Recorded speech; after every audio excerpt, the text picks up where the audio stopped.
താലി eternal wedding collections by Chungath jewellery. ഇതെല്ലാം എന്റെ കല്യാണത്തിന് വാങ്ങിയതാ. വാവ്, ഇതെവിടുന്നാ? MV Chacko golden diamonds Angamaly. Kalady സമീക്ഷയിൽ ദർശന സംഗമം നടത്തി.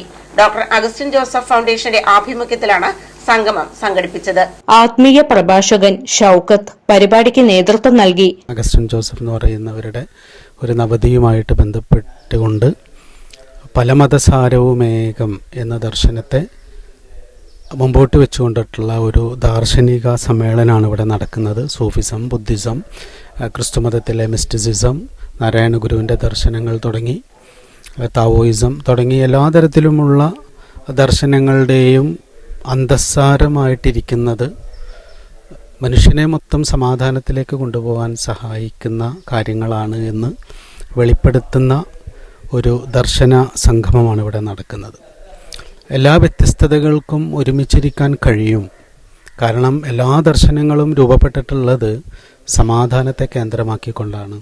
അത് എവിടെയെങ്കിലുമൊക്കെ വഴിപിരിഞ്ഞ് അസ്വസ്ഥതകളിലേക്ക് പോകുമ്പോൾ നമ്മളെല്ലാവരും ഇങ്ങനെ ഒരുമിച്ചൊരു സ്ഥലത്ത് കൂടിയിരുന്ന് അതിനെ വീണ്ടും അതിൻ്റെ കേന്ദ്രമായിരിക്കുന്ന സമാധാനത്തിലേക്ക് തിരിച്ചു കൊണ്ടുവരാൻ എല്ലാ ദർശനങ്ങളും ഉൾക്കൊണ്ട് നിൽക്കുന്ന വെളിച്ചത്തെ നിരന്തരം പറഞ്ഞുകൊണ്ടിരിക്കുകയും ഒന്നിച്ചു കൂടുകയും ഒരുമിച്ചിരുന്ന് ഭക്ഷണം കഴിക്കുകയും സൗഹൃദം പകരുകയും ചെയ്യേണ്ടത് കാലത്തിൻ്റെ ആവശ്യമാണ്.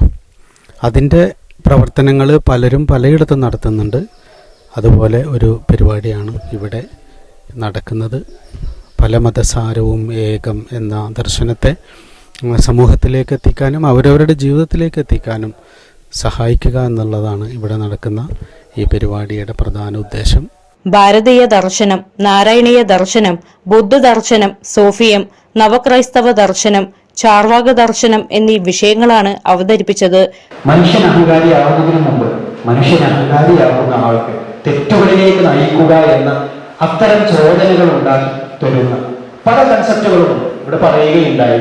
അത്തരത്തിലുള്ള ചോദനകൾ, അതല്ലെങ്കിൽ ക്രേവിങ്സ് എന്ന് പറയുന്ന ഈ പല ഭാഷകളിൽ പറയുന്നു. അതിനകത്ത് അച്ഛൻ പറയുകയുണ്ടായി, ഗീതയിൽ പറയുന്ന അഹങ്കാരത്തെക്കുറിച്ചുള്ള ശത്രു എന്താണെന്ന്. ഇത് തന്നെയാണ് സൂക്തങ്ങളിൽ, ഖുർആനിക സൂക്തങ്ങളിൽ പറയുന്നത്. ശത്രു പുറത്തല്ല, അകത്തു തന്നെയാണ്. അതിനെ കീഴടക്കാൻ നിങ്ങൾ അത്തരത്തിലുള്ള വെളിച്ചത്തിന്റെ വക്താക്കളായി ഓരോ കാലങ്ങളിലും വന്നുകൊണ്ടിരിക്കുന്ന ദൈവത്തിലേക്ക് വഴി നടത്തുന്ന ഗുരുക്കന്മാരിലെത്തണം. അത്തരം ഗുരുക്കന്മാരിലേക്ക് കടന്നു ചെല്ലുകയാണ്. അദ്ദേഹം വളരെ ചെറുപ്പകാലം മുതൽ തന്നെ എഴുത്ത് മേഖലയിൽ സജീവമായിട്ട് പ്രവർത്തിച്ചിരുന്ന ആളാണ്. ജവഹർലാൽ നെഹ്റു യൂണിവേഴ്സിറ്റി ഡൽഹിയിലെ പ്രോഡക്റ്റാണ്. ഇൻ്റർനാഷണൽ ലെവലിലുള്ള കൾച്ചറൽ റിസർച്ച് പ്രോഗ്രാംസിലും അതോടൊപ്പം തന്നെയുള്ള ഒട്ടനവധി ഇൻ്റർനാഷണൽ സ്റ്റഡീസിൽ ഭാഗഭാഗമായിട്ടുള്ള ആളാണ്. ഇപ്പോൾ ഈ കോളേജിൻ്റെ ഡീനായിട്ട് പ്രവർത്തിക്കുന്നു എന്നുള്ളത് മാത്രമല്ല, അദ്ദേഹത്തിൻ്റെ സാംസ്കാരിക പശ്ചാത്തലവും കൾച്ചറൽ സ്റ്റഡീസിലാണ് ഡോക്ടറേറ്റ് എടുത്തിരിക്കുന്നത്. അതോടൊപ്പം തന്നെ ഈ തരത്തിലുള്ള എല്ലാം കൂടി കൺവേർട്ട് ചെയ്ത് വരുന്നൊരു പേഴ്സണാലിറ്റിയാണ്. ഞാനിത് വിശദമായിട്ട് പറയുന്നില്ല, അത് നിങ്ങൾ ഇനിയുള്ള ബ്രേക്ക് ടൈമിലോ അല്ലാത്തപ്പോഴൊക്കെ നിങ്ങൾക്ക്. Father Sebastian Painadath, Benny Kurian, Abdul Nouf Ottathingal, father Benny CSJ, doctor Vijayan Chaloot എന്നിവർ സംസാരിച്ചു. എല്ലാ മനുഷ്യരെ കുറിച്ചും പഠിക്കുക, എല്ലാ മതങ്ങളെ കുറിച്ചും പഠിക്കുക, എല്ലാ മനുഷ്യർക്കിടയിൽ മതിൽക്കെട്ടുകൾ വേണ്ട എന്നുള്ളൊരു രീതിയിൽ പഠിക്കുന്ന സ്റ്റുഡൻസ് ആണ്. അപ്പോൾ ഇതിനെക്കുറിച്ച് കൂടുതൽ അറിയാനും പഠിക്കാനൊക്കെ വേണ്ടിയിട്ടാണ് വന്നിട്ടുള്ളത്.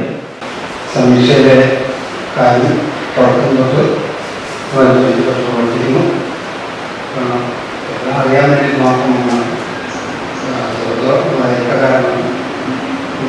കാര്യത്തിൽ ഇടപെടുന്നതിന് സന്തോഷമുണ്ട്. Augustine Joseph foundation secretary doctor Jojo Paul മോഡറേറ്ററായി. നമ്മൾ 12 professor A D Paul sir father ബെന്നിയുടെ നവക്രൈസ്തവ ദർശനത്തെ കുറിച്ചുള്ള പേപ്പർ അവതരിപ്പിക്കും. അതുവരെ നിങ്ങൾക്കുള്ള ചോദ്യങ്ങൾ ശ്രീ റൌഫിനോടും ഇപ്പോൾ ബെന്നി കുര്യൻ സാറിനോട് ചോദ്യം മാഷ് സാർ നേരത്തെ ചോദിക്കാൻ ഉദ്ദേശിച്ചിരുന്നു. അപ്പോൾ അതിന് വേണ്ടിയിട്ട് 12:45 വരെ നമുക്ക് സമയമുണ്ട്. അത് പറയുന്നത് വെടിയലല്ല, സമൂഹത്തെ വെടിയലല്ല, സമൂഹത്തെ പുൽകിക്കൊണ്ട് ദൈവത്തെ പുൽകലാണ്. സമൂഹം എന്ന് പറയുന്നത് സമൂഹത്തിന്റെ ഏറ്റവും വലിയ ഞാൻ വരുന്ന കേന്ദ്രം എന്ന് പറയുന്നത്